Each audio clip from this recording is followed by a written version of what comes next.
તમને આગળ 3 વસ્તુઓ રિવાઇઝ કરી હતી, તમને યાદ હશે.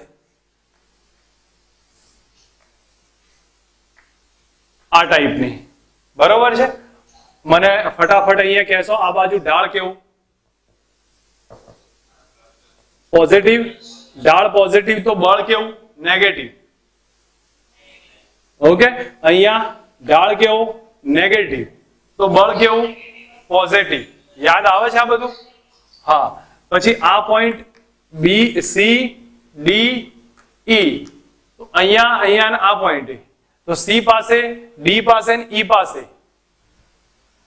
સી ડી અને ઈ બધે જ ડીવી અપોન ડીઆર, અથવા બીજા શબ્દોમાં હું કહી દઉં ઢાળ 0 તો બળ કેટલું થાય? 0 થાય. ત્રણેય જગ્યાએ બળ કેટલું? 0. કારણ કયું 0 થયું? ડીવી અપોન ડીઆર 0 છે. એ ત્રણેય પોઈન્ટ પર શું 0 થશે? ડીવી અપોન ડીઆર 0 છે.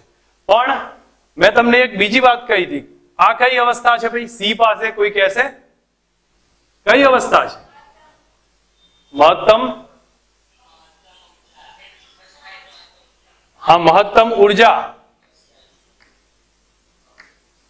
ઉર્જા અથવા અસ્થાયી કહેવાય. અને આ કઈ થશે? ન્યૂનતમ ઉર્જા અથવા લઘુત્તમ ઉર્જા અથવા સ્થાયી, અને આ તટસ્થ. ચલો, આમાં D square U by DX square, D square V ભાગ્યા ડીઆર સ્ક્વેર કેવા હતા? આની અંદર નેગેટિવ હતા, આમાં કેવા હતા? પોઝિટિવ હતા, અને આની અંદર તટસ્થમાં 0 થતું હતું. આના આધારે એની ઓળખ હતી. દાખલો આવશે, તમારે ધ્યાન રાખવો પડશે, બરોબર? મેં અત્યારે હાલ તો એક રિવિઝન લીધું છે, પછી હું આગળનો પોઈન્ટ કન્ટિન્યુ કરું છું. હવે આગળના પોઈન્ટમાં સમજો. આગળના પોઈન્ટમાં તમારે આને જે રિલેશન છે એને હું યાંત્રિક ઉર્જા સંરક્ષણનો પોઈન્ટ પહેલા લઈ લઉં છું. યાંત્રિક ઉર્જા સંરક્ષણ. હવે યાંત્રિક ઉર્જા સંરક્ષણમાં તમને એટલો અંદાજ હશે કે કઈ કન્ડિશનમાં વપરાય. તો ચોપડી ભણ્યા હતા આપણે, તો પહેલું જ સંરક્ષી ક્ષેત્રમાં વપરાશે. સંરક્ષી ક્ષેત્ર હોવું જોઈએ, અને સંરક્ષી ક્ષેત્ર હોય તો જ શું થશે? ગતિ ઉર્જાનો ફેરફાર ડેલ્ટા કે બરાબર કેટલું હતું? ડબલ્યુ હતું. અને ડેલ્ટા યુ બરાબર કેટલા હતા? માઇનસ ડબલ્યુ હતા. તો ડેલ્ટા કે પ્લસ ડેલ્ટા યુ બરાબર કેટલા થતા હતા? 0 થતા હતા. એનો મતલબ ડેલ્ટા વી લખો ને, ચલો તમે અહીંયા ડેલ્ટા વી લખી દો, મૂળ એક જ થશે. તો એનો મતલબ કે પ્લસ વી બરાબર શું થયું? અચળ થાય. અને કે પ્લસ વી એટલે ગતિ ઉર્જા વત્તા સ્થિતિ ઉર્જા બરાબર યાંત્રિક ઉર્જા થાય.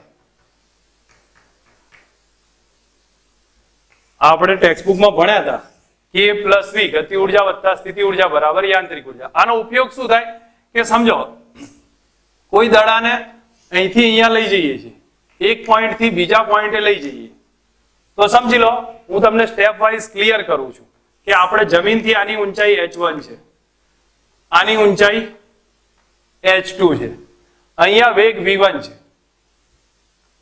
અહીંયા વેગ v2 છે. તો v1 v2 ના બધાનું રિલેશન મેળવવું હોય તો કઈ રીતે મેળવાય ભાઈ? તો આ સૂત્ર વપરાશે, k1 વત્તા u1, k1 વત્તા v1 બરાબર k2 વત્તા v2. આ રીતે લખાય. તો પહેલા પાસે ગતિ ઉર્જા વત્તા સ્થિતિ ઉર્જા, બીજા પાસે ગતિ ઉર્જા વત્તા સ્થિતિ ઉર્જા. તો કોઈ મને કહેશે પહેલા પાસે ગતિ ઉર્જા કેટલી છે? વેગ v1 હોય શું લખું? Half m v1 square. સ્થિતિ ઉર્જા કેટલી? તો h ઊંચાઈએ, તો શું લખું ભાઈ? mg h. અહીંયા બોલો તો આ જગ્યાએ વેગ કેટલો? તો half m v2 square plus કેટલી ઊંચાઈએ? તો mg h2, mg h2. આવી રીતે કમ્પેરિઝન આવશે. જો અહીંયા પહેલા પાસે ગતિ ઉર્જા વત્તા સ્થિતિ ઉર્જા કર્યું, બીજા પાસે ગતિ ઉર્જા વત્તા સ્થિતિ ઉર્જા કર્યું, બસ બેની સરખામણી કરો, જવાબ આવશે. આ યાંત્રિક ઉર્જા સંરક્ષણનો નિયમ વાપર્યો કહેવાય. તો બેટર છે. આમાં તો કઈ વધારે આપણે જે દાખલાઓ ગણીએ તો એમાં જલ્દી અંદાજ આવે એવું છે, કઈ વધારે તમને અઘરું લાગે એવું છે નહીં. ટોટલ એકવાર રિવિઝન લઈએ, આ નોટ કરી રખાય એવું છે. કોના માટે વપરાશે ભાઈ? પહેલા તો સંરક્ષિત ક્ષેત્ર હોવું જરૂરી છે, બરોબર. અને ડેલ્ટા કે બરાબર ડબલ્યુ થાય, ડેલ્ટા વી બરાબર માઇનસ ડબલ્યુ થાય, તો ડેલ્ટા કે પ્લસ ડેલ્ટા વી બરાબર 0 થાય. તો કે પ્લસ વી બરાબર અચળ, અને એનો મતલબ શું થયો કે યાંત્રિક ઉર્જા અચળ છે. હવે અહીંયા પહેલા પોઈન્ટે વેગ v1 હાઇટ h1, તો k1 વત્તા v1 બરાબર બીજા પોઈન્ટે હાઇટ h2 વેગ v2, તો k2 વત્તા v2, તો k1 half M v1 square, અહીંયા mgh ના બદલે કયો લખીશું? h1 લખીશ. કેટલી હાઇટ પર છે? h1. બીજા પાસે હાફ એમ v2 સ્ક્વેર, કઈ હાઇટ પર છે? mgh2. આ કમ્પેરિઝન થી નોટ કરી લો. પછી આપણે આગળનો પોઈન્ટ બીજો એવો જ છે, સહેલો એ જોઈ લઈએ. ઓકે, હવે હું જે વાત કરું થોડું ધ્યાનથી સમજજો, જો કે દરેકને આવડશે, હું કોઈ વિકલન બધાને આવડે છે એટલે કોઈ ફરક નહીં પડે. પણ હું એક કહેવા માંગુ છું કે ધારો કે આપણને પાર્શિયલ વિકલનની વાત કરી હોય, આવું ધારો કે આપણી પાસે સ્ટેપ છે d2x into y3, આવું સ્ટેપ છે. હવે આનું x ની સાપેક્ષ વિકલન કરું, તો જે વખતે હું x ની સાપેક્ષ વિકલન કરતો હોય, તો જો હું y ને અચળ રાખું, જ્યારે હું x ની સાપેક્ષ વિકલન કરતો હોય તો y અચળ રાખું, ત્યારે હું આને આ રીતે લખી શકું. આ dv by dx છે ને, એને ડેલ કરી દઉં, del x2y upon del x. વાસ્તવમાં વિકલન જ છે, પણ એનો પાર્શિયલ ખંડશે વિકલન કહેવાય છે. આ ભાગને જે ભાગ પકડ્યો હોય એનું જ વિકલન કરવાનું, બીજા ભાગનું નહીં કરવાનું. તો આપણે y ને અચળ જ ગણી કાઢવાનું, તો x નું જ વિકલન કરવું. એટલા માટે ડેલ નો સિમ્બોલ આવી ગયો છે, dv કાઢ નાખ્યો છે, del x2y3 upon del x. તમે કદાચ dv લખ્યો હોય એનાથી કોઈ ખોટું નહીં પડે, કારણ કે નીટના કોન્સેપ્ટમાં ફક્ત આપણે રિલેશન જ સમજવાનું. પણ આ રીતનું લખેલું હશે પાર્શિયલમાં, તો આનો આન્સર કેટલો થાય જુઓ. y3 તો બહાર નીકળી જાય, અચળ છે એટલે. x2 નું વિકલન, x2 નું કેટલું થાય? 2x. બસ આ રિઝલ્ટ થાય. હવે હું તમને બીજો આમાં જ બતાવું. d by dy x2y3, આમાં કોની સાપેક્ષ કરું છું ભાઈ? y ની સાપેક્ષ. તો મારે શું અચળ થઈ જશે? x અચળ થયો. તો આને લખાય કઈ રીતે? ડેલ x2y3 ભાગ્યા ડેલ y, ડેલ x2y3 ભાગ્યા ડેલ y બરાબર શું? આન્સર શું આવે ભાઈ? શું અચળ છે આમાં? હું y ની સાપેક્ષ વિકલન કરું તો x અચળ, તો બાર શું આવે? x2. અને y3 નું વિકલન કેટલું? દરેક ના આવડે ભાઈ. y3 નું y². બોલો, સમજ આવે છે પાર્શિયલ વિકલનમાં? તો આટલું ધ્યાન હોય, કઈ નવું છે નહીં આમાં. પાર્શિયલ વિકલન એટલે એવું જ થયું કે જેની સાપેક્ષ વિકલન થાય એની સાપેક્ષ કરવાનું, બાકીનું સ્ટેપ અચળ રહેશે. ઓકે, આપણી પાસે એક રિલેશન છે, f બરાબર માઇનસ du by dr. આ રિલેશન છે. હવે આ જ રિલેશનને હું અલગ અલગ રીતે સ્વરૂપે લખવાનું ચાલુ કરું છું. તો x અક્ષનો ઘટક લખું છું, તો fx બરાબર minus del v by del r. કેમ? આ ડેલ x લખું છું. જો સમજો, અહીંયા મેં શું કર્યું કે આ જે સ્થિતિ ઉર્જા v હતી એનું x ની સાપેક્ષ પાર્શિયલ વિકલન કર્યું, તો આપણને fx મળે છે. એવું જ y ની સાપેક્ષ પાર્શિયલ વિકલન કરું તો fy બરાબર minus del v by del y, તો fy મળશે. અને એવું જ z ની સાપેક્ષ આ z નું લખું તો fv બરાબર minus del v by del z, એ આપણને z ની સાપેક્ષ વિકલન આવે. અને પરિણામી વિકલન, આ પરિણામી જોવા જાવ તો f બાર બરાબર fx i cap fy j cap fz k cap, આવી રીતે લખવાનું આવે. હવે તમને મતલબ હું તમને આઈડિયા આપું છું. જો તમને ફક્ત સ્થિતિ ઉર્જા આપી દે, સ્થિતિ ઉર્જા આપે, તો એ સ્થિતિ ઉર્જાનું x ની સાપેક્ષ વિકલન કરો fx મળે, y ની સાપેક્ષ વિકલન કરો fy મળે, z ની સાપેક્ષ fz મળે, અને પરિણામી f આ રીતે મળે. હવે તમને એક એક્ઝામ્પલ આપી દઉં કે v બરાબર x² plus 3y² plus z, આવું છે બરોબર. x² plus 3y² plus z, આ સ્ટેપ આપ્યું છે. આમાં તમે 1 પોઈન્ટ પર બળ કેટલું, હું આ દાખલો ગણાવું છું, શાંતિથી સમજજો. પછી એક દાખલો તમને ગણવા આપીશ. પછી હું અહીંયા fx શોધું પહેલું તો fx નું સૂત્ર કયું છે? અને તમને કદાચ ડેલમાં કન્ફ્યુઝન થતું હોય ને તો કોઈ વાતો નહીં, ડીવી લખી દેજો, વધારે માથાકૂટમાં ના જાઓ. માઇનસ ડીવી બાય ડીએક્સ, પછી એ બધું રિલેશનમાં તમે આપણે જોઈ લેવાનું. ચલો હું તમને એ પ્રમાણે કહી દઉં, ડીવી બાય ડીએક્સ કરો, ફાલતુનો બધો ટાઈમ પાસમાં ના જાઓ. બરોબર? f બરાબર માઇનસ ડીવી બાય ડીએક્સ. તો તમે અંદર કિંમત લખીને મને આ જવાબ કહેશો ભાઈ? v ની કિંમત અહીંયા લખું છું, x² + 3y² + z. કેટલો થાય આનો જવાબ? કોની સાપેક્ષ વિકલન કરવાનું? કોની સાપેક્ષ કરવાનું? x ની સાપેક્ષ. y ને z કેવા લેવાના? અચળ. બરોબર? તો કોઈ મને કહો x² નું કેટલું થાય? 2x થાય. બોલો આ સ્ટેપમાં શું લખું? આ તો અચળ છે અને અચળ ગુણાકારમાં એમના એમ રે. મંદ બુદ્ધિ થઈ ગયા છે બધા, સરવાળામાં 0 થાય. નથી ખબર શું કરતા હતા? 3 + x હોય તો આનું વિકલનમાં x નું કેટલું, x² હોય તો x² નું કેટલું કરતા? 2x. અને 3 નું શું કરતા? 0 કરતા હતા. એમાં અચળ છે તો અચળ નું શું થાય? 0 થાય. ધેટ મીન્સ આનો આન્સર કેટલો આવ્યો? 2x આવ્યો. કેટલો થશે? 2x થાય. ઓકે, હવે ચલો અહીંયા બોલો fy લખાવો. fy બરાબર માઇનસ ડેલ v બાય અથવા dv બાય dy કરો ને, કોઈ વાંધો નહીં. માઇનસ, સોરી અહીંયા માઇનસ નિશાની રહેશે, માઇનસ. હવે v ની કિંમત લખું છું, minus d/dy x² + 3y² + z. બોલો તો કેટલું થાય?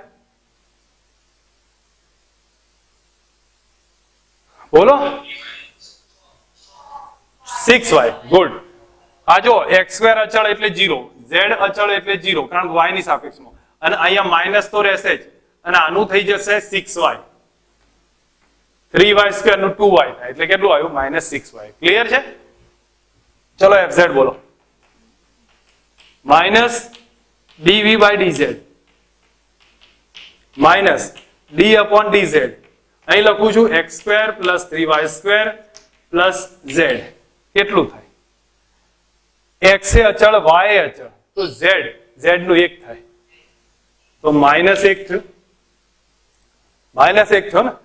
હવે તમારે એક કામ કરવાનું, આ 1 1 1 છે ને, ત્યાં x y અને z જુઓ તો x ના બદલે કેટલા લખાય? 1. y ના બદલે કેટલા લખાય? 1. z ના બદલે 1 છે. તો ફાઇનલી મને આ રિઝલ્ટ કેટલું આવે? -2 આવે. કારણ કે મેં x ના બદલે કેટલા લખ્યા? 1 લખ્યા. y ના બદલે કેટલા લખ્યા મેં? -6 અને y ના બદલે 1 કર્યા. z તો ઓલરેડી 1 છે, તો આપણો f બાર કેટલો થયો ભાઈ? fx i cap, fy j cap, fz k cap. કેટલો થાય? fx એટલે -2 i cap, -6 j cap અને -k cap.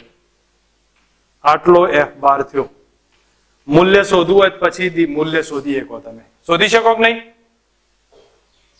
હા, તો હવે એકવાર રિવાઇઝ કરું છું. જો ધ્યાન પર રાખો, ક્વેશ્ચન આખો શું કર્યું છે?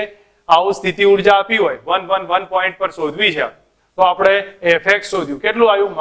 -dv by dx. તો v ની કિંમત લખી દીધી. x ની સાપેક્ષે yz અચળ કરો, અચળનું 0 થાય, x² નું થાય 2x. -2 જવાબ આવે. કેમ? કારણ કે x કેટલો લખવાનો? 1 લખવાનો છે. એવી જ રીતે fy -dv બાય dy. આ સ્ટેપ લખ્યું, y ની સાપેક્ષ કરવું, xz અચળ એટલે બે 0. y² નું થાય 2y અને આગળ 3 ગુણાય તો -6y અને y ના બદલે 1 લખું, -6 થાય. અહીંયા z લખ્યો તો અહીંયા x ને y તો અચળ છે તો z નું -1 થઈ જશે. બસ z નું 1 થાય ને આગળ માઇનસ નિશાની -1. હવે ફરીથી fxi, fyj ને fzk. fx કેટલા? -2, -6 -k. મૂલ્ય શોધવું હોય શોધીએ કો. v બરાબર 3x² y³ into z. 3x² y³ into z. Try કરો પછી હું સમજાવું છું. અત્યારે ગણો.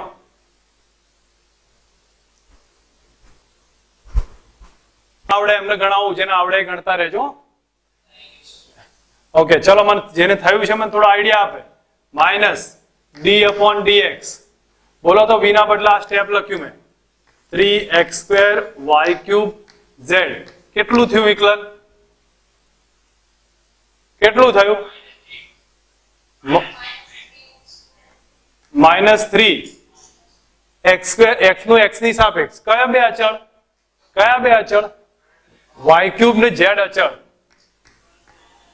y³ z અચળ બહાર નીકળશે બરોબર. અને x² નું કેટલું થાય? 2x થશે. x² નું 2x થયું. ખબર પડી કે કન્ફ્યુઝ છો? x² નું થયું 2x, 3y³ z અચળ. હવે x y z બધાને બદલે એક એક લખી કાઢો. તો એક એક લખશો તો આ એક થશે, આ એક, આ પણ એક. તો 3 ગુણ્યા કેટલા રહ્યા? 2. કેટલો જવાબ આવ્યો? -6. આવ્યો તો કે નવો લાયા હતા? ઓકે ઠીક છે. ચલો અહીંયા બોલો. અહીંયા કરું -d અપોન dy. y ના બદલે આ સ્ટેપ લખું 3x² y³ z. કેટલું કોણ કયું અચળ રાખવું ભાઈ? y રાખવાનું, બાકી બધું અચળ. તો -3x² z બહાર નીકળી જાય. y³ એનું વિકલન થશે 3y². બરોબર. x y z બધું એક મૂકો તો 1 1 1 કરી દો. તો 3 ગુણ્યા 3 કેટલો થયો? -9. dv by dz minus d upon dz. અહીં થયું 3x² y³ અને z. તો આમાં 3x² y બહાર નીકળે તો -3x² y બહાર નીકળી ગયા. z નું વિકલન 1 થાય. x y z બધા મૂકી દો 1 1 એટલે કેટલા થયા? -3. તો ફાઇનલ રિઝલ્ટમાં f બરાબર કેટલા આયા? -6i cap, -9j cap, -3k cap. બસ આન્સર છે. મૂલ્ય શોધવું હોય શોધી કાઢવાનું. બોલો આવડશે? આવા દાખલા આવે તો ખબર રાખજો, 12માં પાછા રિપીટ થશે આ દાખલાઓ. ઠીક છે. અત્યારે આગળ એક નાનો પોઈન્ટ તમારી સામે મૂકું, એટલે મતલબ એક્ઝામ્પલ જ છે આના રિલેટેડ. આપણને પ્રેક્ટિસ થશે કે કઈ રીતે વિકલિતનો ઉપયોગ થાય છે. જેમ કે જો સમજો, સ્થિતિ ઉર્જા u બરાબર x²/2 - 2x છે. સ્થિતિ ઉર્જા u બરાબર x²/2 - 2x છે. ઓકે. અને એની સાથે કયું છે કે કુલ ઉર્જા, એક મિનિટ હો ભાઈ, હા, કુલ ઉર્જા 2 જૂલ છે. m બરાબર 1 kg માટે. મહત્તમ કે મેક્સિમમ શોધો, u મિનિમમ શોધો અને v મેક્સિમમ શોધો. આ બધી વસ્તુઓ ફાઇન્ડ કરવી. એક વાર શાંતિથી સમજાવું છું, અહીંયા ધ્યાન આપજો. તમને શું આપ્યું છે? સ્થિતિ ઉર્જાનું ઇક્વેશન આપ્યું છે, કુલ ઉર્જા આપી છે અને આ સ્ટેપ આપ્યું છે. હવે એક કામ કરીએ. આ જે સ્ટેપ છે, તમને એક વસ્તુ સમજ રાખો, જો મારે કે મેક્સિમમ જોઈતી હોય, યુ મિનિમમ જોઈતી હોય, તો યુ મિનિમમમાં તમને એટલો તો અંદાજ હશે જ કે જ્યારે પણ યુ મિનિમમ થાય તો અહીંયા હું સ્ટેપ લખું છું. યુ મિનિમમની કન્ડિશન યાદ આવે છે લઘુત્તમ ઉર્જાની? f બરાબર -dv/dx બરાબર 0 થાય. યાદ આવે છે? મેં શરત લખાઈ હતી કે લઘુત્તમ ઉર્જા હોય ત્યારે f બરાબર 0 થાય, -du/dx. અને d²u/dx² કેટલા થાય? d²u/dx² મિનિમમ માટે પોઝિટિવ થાય. હમણાં આજે જ શરત રિપીટ કરાવી, યાદ આવવી જોઈએ. જો આપણી આ શરત પડાતી હોય તો મિનિમમ થશે એનર્જી. ઓકે. આ કન્ડિશનમાં તો અથવા તો ભાઈ સીધું તમે એના મિનિમમના આધારે વિકલિત કરીને ફાઇન્ડ કરી શકો. જો સમજ રાખજો આ સિચ્યુએશનમાં, તો આનું વિકલન કરો તો du/dx. આનું વિકલન કરો. f બરાબર 0 બરાબર du/dx છે. તો હું ડાયરેક્ટ વિકલન લખું કે પછી ચલો ને એક સ્ટેપ લખી દઉં છું, એનાથી કોઈ વધારે નહીં. યુ ની કિંમત લખું છું x²/2 - 2x. કોઈ કહેશે ભાઈ આનું વિકલન x² નું કેટલું થાય 2x થાય, 2 2 કેન્સલ થશે તો 0 બરાબર x² નું 2x થાય, 2x/2 - 2 x નું કેટલા થયા 1 થયું. તો કેટલા થઈ ગયા x બરાબર 2 આયા.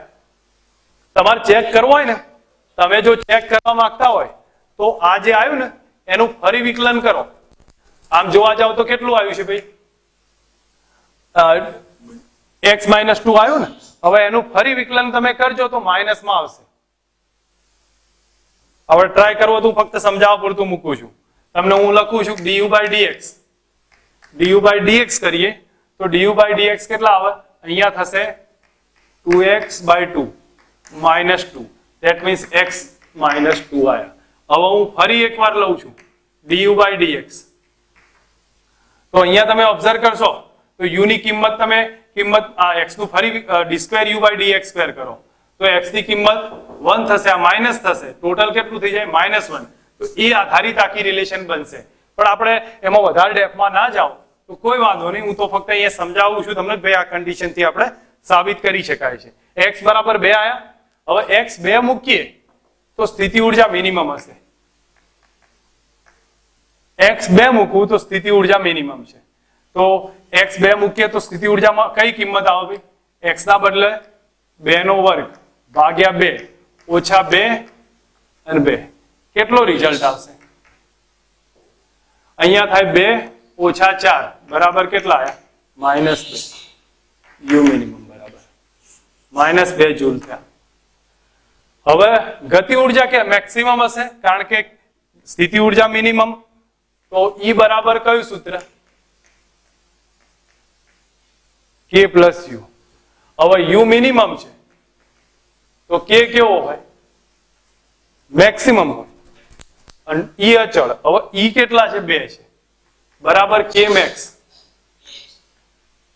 વત્તા u મિનિમમ -2 માઇનસ આ બાજ આવે તો k max કેટલા છે 4 જૂલ. k max 4 જૂલ થયા તો પછી ગતિ ઉર્જા એ મળી જશે.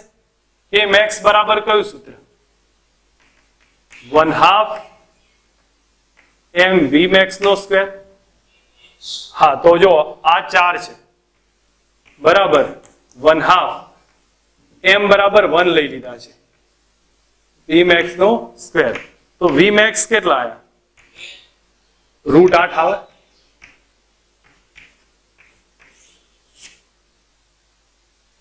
સમજ આવે છે ભાઈ દાખલો. આજના થોડો પોઈન્ટ એવો છે કે જેની અંદર ફિઝિક્સ ને ખરેખર સમજવાની જરૂર પડે છે. મેથ્સ ને ફિઝિક્સ બે ભેગું થાય છે. તો મેં દરેક જણા ધ્યાન પર રાખે અને જે લોકોએ મારા વિકલનના લેક્ચર શરૂઆતમાં જોયા છે એમાં આ ટોપિક મેં કવર કર્યો હતો. u બરાબર આ સ્ટેપ આપ્યું છે, e આપેલો છે તમને અને અહીંયા k max છે શોધવો છે, v મિનિમમ u મિનિમમ અને v max શોધવો છે ઝડપ. તો અહીંયા u મિનિમમ માટેની સૂત્રની શરત છે f બરાબર -du/dx કેટલા થાય 0 થશે. તો આપણે અંદર કિંમત મૂકીએ છીએ. હવે du/dx 0 છે તો u ની કિંમત લખો. આ સ્ટેપ લખ્યું. આનું વિકલન થયું 2x/2. આનું 1 થઈ જશે. x બરાબર 2 આયા ત્યારે u મિનિમમ થશે. તો અહીંયા x ની કિંમત લખો 2² ઓછા 2 થશે એટલે આનો આધારે ટોટલ જવાબ થશે -2 જૂલ. હવે E બરાબર k + u. u મિનિમમ તો k મેક્સિમમ હોય. આ કિંમત 2 છે, આ -2 છે, આ બાદ જશે એટલે 4 થશે. k મેક્સિમમ બરાબર 12 mv². તો તમે આના આધારે આટલો જવાબ આવી જાય.